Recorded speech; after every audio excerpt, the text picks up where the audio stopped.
Hello, everybody. We are back, and we're going to be continuing on with our neurodiversity talk, and we're going to be specifically talking about finding ways to balance our various systems from more of a functional perspective.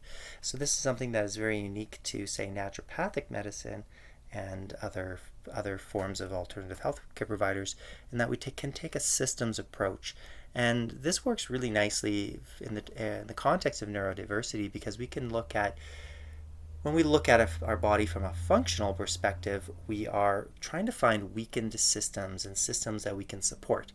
So, obviously, a weakened system in someone that's neurodiverse might be the brain, for example, and the energy needs. So, for example, we may not just be getting enough energetic calories, or we may have difficulties with metabolizing sugar and getting the energy from that, and may do well on things specific diets like low carbohydrate diets to produce more energy demands for that unique nervous system that is requiring more energy to survive.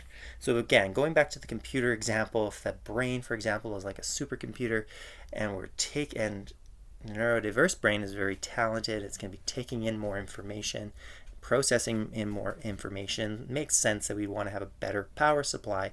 If we were talking about a computer, well, we have to have a better power supply or energy supply for neurodiverse brain in terms of calories and supporting that brain as much as we can. But other systems that we can look at are hormone balance, and this is an area that can be thrown off quite intensely. We call the main area that I see in terms of people that are under, say, chronic stress, and those that are neurodiverse generally experience a higher degree of chronic stress because they're taking in more information, they're navigating social norms that might be a little bit different or foreign. They might not understand social cues as well, and they're constantly trying to evaluate social cues. They may be reading and trying to read, and it takes more information, more energy to process the information or they may just be thinking in detailed visual in ways that require more energy because they're more detailed. And what that can happen is a chronic state of cortisol elevation or cortisol imbalance. And the cortisol is what we call our stress hormone. It's produced when we're under chronic stress, and generally it goes up, say, when we have an exam, and then once we have that exam, it goes down and our body kind of goes into a recovery state. Well, people under chronic excessive stress, the cortisol may stay high for long periods of time, and then our body may become less sensitive to it, or it may actually dip down and go into a deficiency state.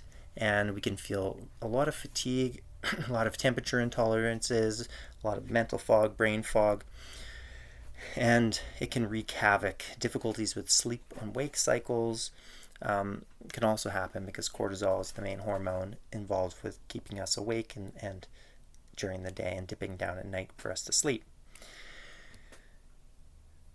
So there's lots of different ways we can monitor our cortisol. We can do a saliva test, and we can even do a 4-point saliva test, send that to a lab and see if we meet the criteria for something called HPA axis dysfunction, hypothalamic pituitary dysfunction. And if we are, we have lots of great strategies to fix that. So for example, it might be herbs that help calm the nervous system, like lavender, or herbs that help create more cortisol or modulate the cortisol, like licorice for very short periods of time. Things like licorice, because licorice can cause an increase in blood pressure, so it's only good for a short period of time. So there's lots of herbs like that. Other herbs like rhodiola and ginseng, all those can help kind of get us out of this cortisol imbalance. Then we have something called the thyroid, and we've probably all heard about the thyroid. And the thyroid is located kind of in our neck region, and it's required for metabolism. So it makes us feel stimulated, and it controls all our metabolic system. So our energy demands, or how much energy we're burning. So stress indirectly throws off the thyroid. So we often can get thyroid imbalances that can happen in the neurodiverse. In males and females, we also can get specific hormone imbalances. In females, estrogen imbalances due to, say, chronic stress, or even due to other things going on like polycystic ovarian syndrome in females.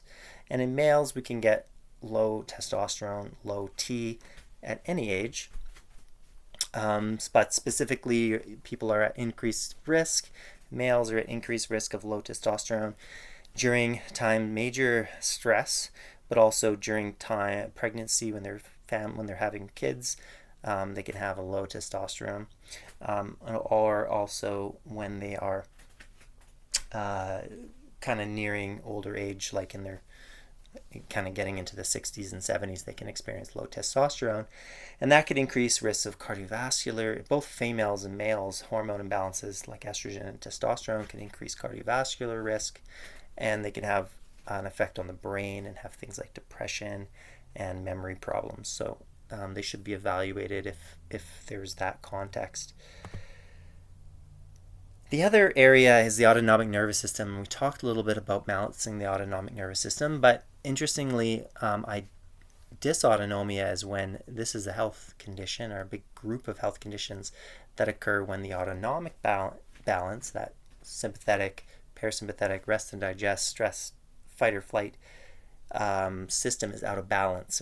And a couple of conditions that are associated with dysautonomia are Ehlers-Danlos syndrome. So we see a lot of joint hypermobility, meaning they're just like super stretchy people. And that results in a lot of dysautonomias because they have collagen kind of differences. And the collagen differences result in difficulties with maintaining our blood pressure, maintaining a lot of maintaining our heart rate and all those kind of things. And we can get things like lightheadedness, dizziness. And in those populations, it's very important to maintain water and fluid balances. So that's where I was talking about bugs. That basic determinant is going to be different in those people with Ehlers-Danlos syndrome and other conditions of dysautonomia like POTS syndrome. And POTS syndrome is the next most common dysautonomia, and that's called postural orthostatic tachycardic syndrome. And these people experience lightheadedness, dizziness upon standing or changes in position, and their heart rates often go up over 30 points when going from sitting to standing. And that would be defined as POTS syndrome, and it can create a whole host of symptoms. Again, I see these a little bit more associated with the neurodiverse, and I guess in a way these are a neurodiversity in terms of the terms of our nervous system.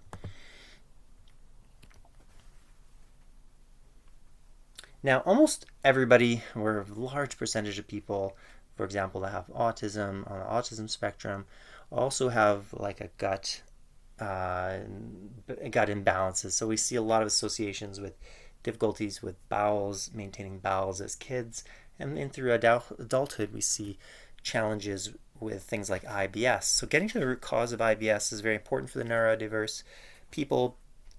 It's also important because if you have gut imbalances, chances are you're going to have brain imbalances, because the gut lining is very similar to the brain lining, and when they're out of balance there seems to be reflexes. So when you have a leaky leaky gut, you also tend to see research has shown that they tend to have a leaky brain barrier, and you might get more chemicals that aren't supposed to be in the brain kind of going there, creating things like mental fog and brain and difficulties.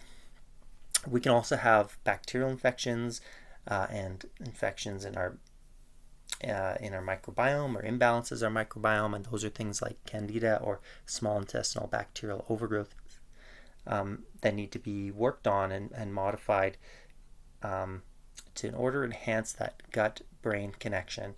And there's so many different benefits to having good gut-brain connection, and there's so much research that's evolving every day, not just for those that are neurodiverse, but for everybody.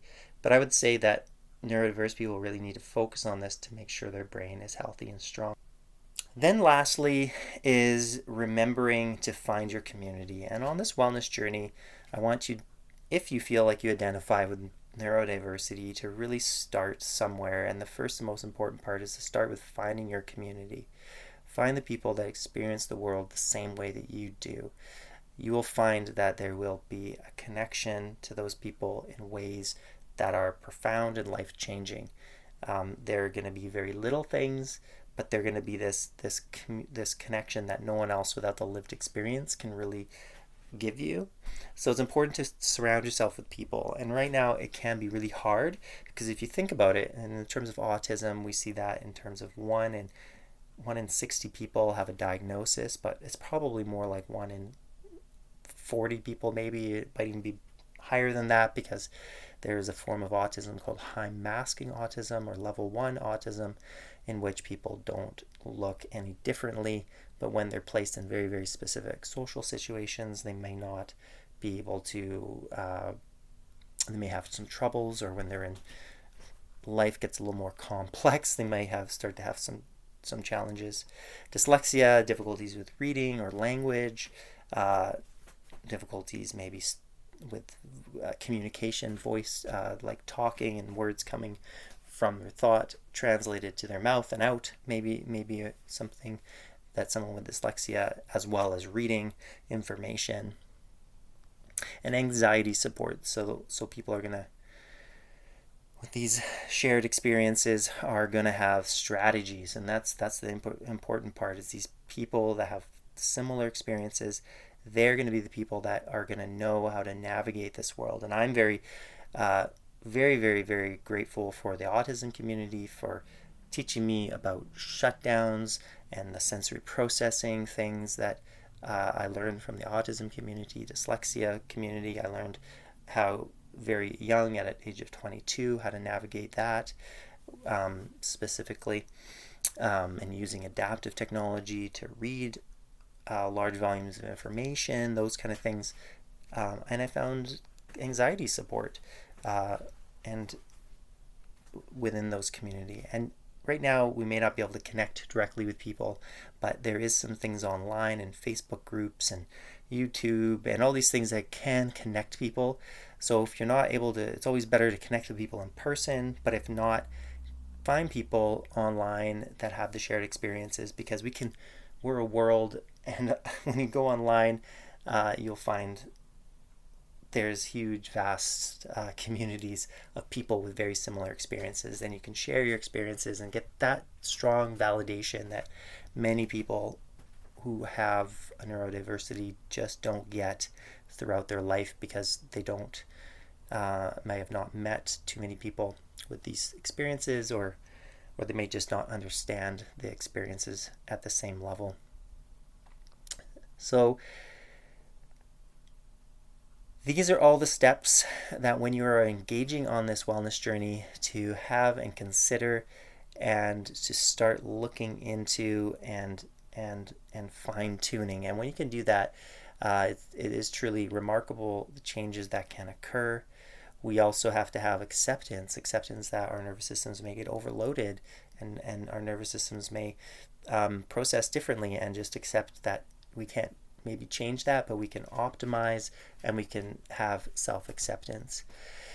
So that's the rest of my videos. I hope everybody enjoyed it. If you enjoyed it, make sure you let us know. If there's a question that you have, also make sure you let us know, and we will hopefully see you in a future video.